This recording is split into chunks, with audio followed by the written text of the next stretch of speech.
Be fast and you stay close to me. You, me, all of us. We're all out there dying so they can stay rich. It's quite normal you got there. Last time I checked, the gun don't care who's pulling the trigger. Could you explain to me what attracted you to this film? That it was a very important piece of American history that had not been shared. That it was, besides being important and educational, it was highly entertaining. It was a great read, action-filled movie with great battle sequences that were all true, but really well told and well written. Great character with a very singular identity at the core of it. A man who said, you know what, if I see a wrong, I cannot ignore it. I must do what I can to make it right. It ain't just for us. Black, white, rich, poor.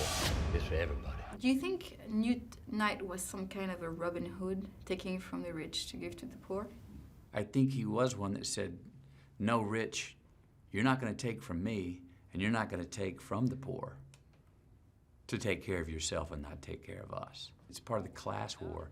Because the yeoman farmer at that time, which Newt was, actually had a lot more in common with the African-American slave than they did with the millionaires and the plantation owners.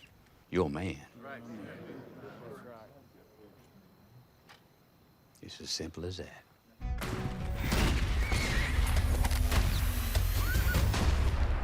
Just hang him.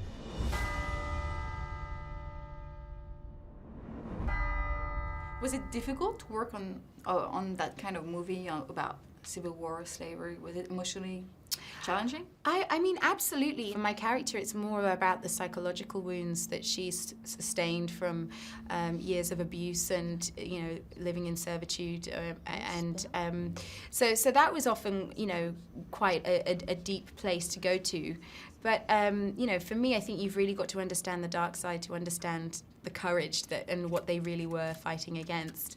It brings to light an underwritten or a rewritten part in our history, in American history, because we have the Civil War, and in the Civil War, during that time, the Emancipation Proclamation is signed by Abraham Lincoln, and the slaves are free to participate in society, correct? Mm-hmm. Well, not, because there is a re-enslavement that kind of happens post the Emancipation Proclamation, and most Americans, most people in general, are not aware of this time because it was essentially rewritten. From this day forward, we declare the land north of the Pascagoula Swamp to be a free state of Jones.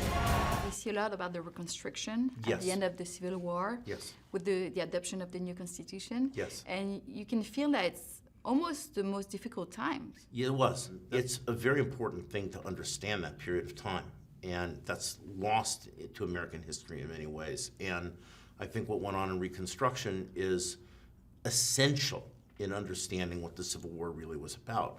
Because without it, it's a myth we tell ourselves. Oh, there's a happy ending, right? The war is over, the slaves are free, and instead of there was an ongoing war, and in many ways the war didn't stop. John Brown's body lies a moldering in the grave. His truth is marching on. In your career, you made some kind of a shift from romantic comedies towards more independent films. Why is that? I just felt like it. And then, but I didn't know, you know, I took about 1.5 years off.